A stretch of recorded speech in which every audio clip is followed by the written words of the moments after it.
Hello.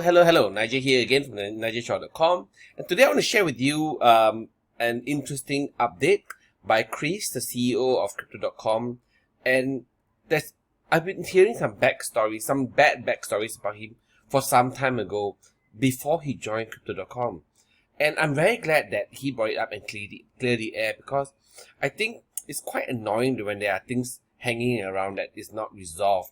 That makes people think like, this guy got something to hide. And in full disclaimer and disclosure, right, I do hold a fairly okay amount of Crypto.com coins, which is Cronos, and I'm not endorsing them. I'm not being paid for this, but I just want to share with you what I'm doing for my own passive income journey, my own, financial independence, retire early journey. Okay, this is all not financial advice. It's just what I do, right? And I hope that it gives you some sort of insight, and you can learn from me, from what I did right, what I do right, and what I do wrong. Please avoid what I do wrong, and I hope that it helps you a lot.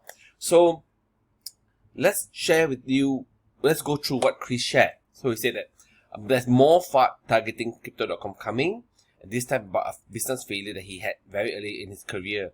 He's got nothing to hide, and he's very proud of his battle scars, right? And here's an unfiltered story.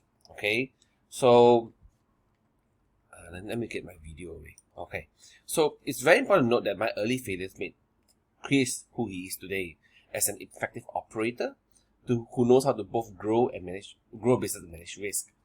So 20 years ago, in 2004, man, I feel old all of a sudden. He co-founded a consumer electronics business called Starline. They manufactured in China and exported around the world globally. By 2007, that's 3 years after they started it was a medium-sized business, 81 million in revenue, close to 400 employees. Okay, so that's 2007. Then remember 2008, the financial crisis hit the whole world. Okay, that's a global financial crisis. The customers were offered credit lines through a banking instrument called factoring, and when the customers didn't pay the bank went after the business. So factoring is where the bank tells the business that needs cash flow. So you can actually step into a bank and ask for help. Factoring is where, let's say you get $1,000 every month from customers. Some customers don't pay on a monthly basis. You should get $1,000 a month, but they maybe pay this $1,000 over 2, 3, 4, 5 months. So the bank will say, hey, I'll pay you that $1,000 minus interest that they make. And then when the clients pay them the $1,000, they make the difference, the delta, right? So they may make 5%, okay? And that's what you call factoring. I have thought about factoring before for my business because it provides me a cash flow, like a regular cash flow. And it's really nice to know that, okay, you pay like X percent, 2, 3, 5%, and the money comes in regularly, and the customers pay through the bank regularly, right? The problem is that this is very reliant on your clients paying the bank. If the clients do not pay the bank will then chase after the business, in which this is what happened to him. When the customers didn't pay, you can see, when the customers didn't pay, the bank went after the business. Makes sense, right? The bank won't just do it for fun, out of charity. So the company was forced through a liquidation in 2009, leaving them to owe $2.5 million USD to the bank.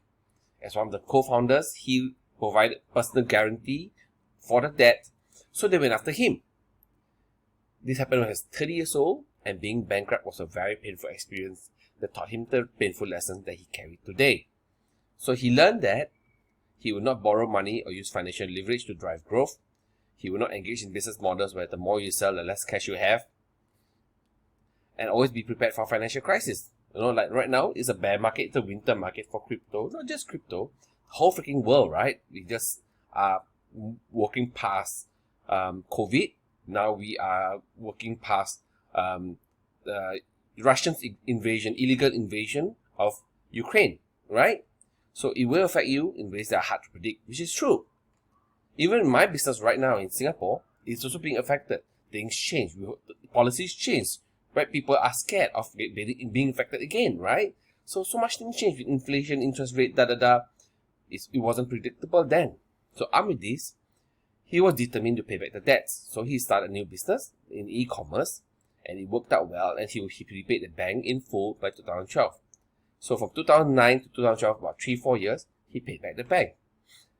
So based on the full repayment of creditors with interest, he was able to secure a court-issued annulment order of the original 2009 petition against him.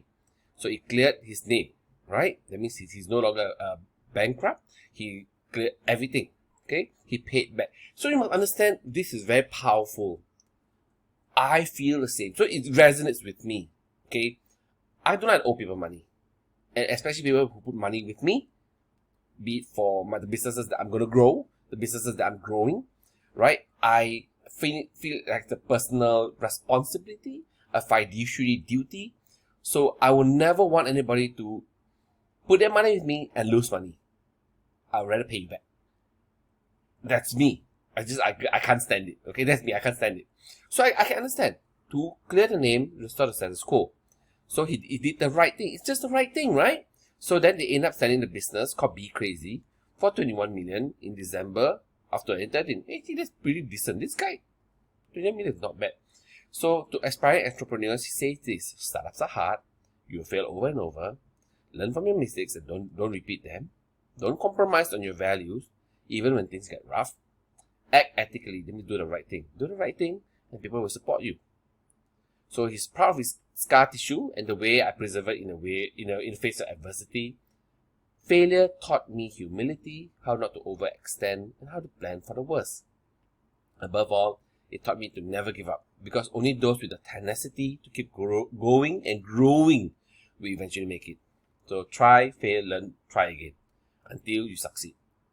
Behind every success is a story, and there are hundreds of failures and lessons learned. His story is no different. So as you learn and get better at building, chances are that you'll find a mission that's so important that it resonates with many people, great people. With good timing, a lot of hard work and some luck, this may be your chance to build something remarkable. So it may take a while, a few tries, took him 20 years. Don't give up. In the end, when you look back, you know it's worth it. So, but startup hearts, and there's no better way to live. And that's me at the bottom there replying, hey Kris, I'm glad to hear your style of story. This part isn't new.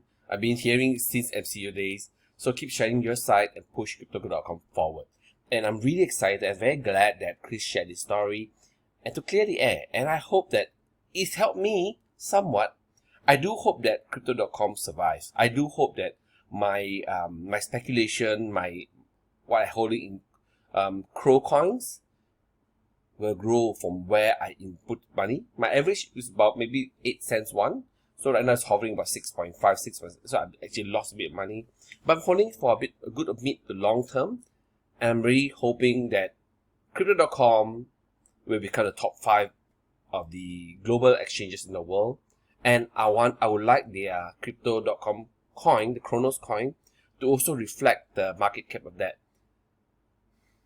We do not know the price. I don't have a crystal ball. You don't have a crystal ball. We can't tell the future, right? Anything north of $1 would be great, but who knows? Hang on tight, boys and girls. Hang on tight. I think there's more to come. I'm excited for the future. Take care. Bye.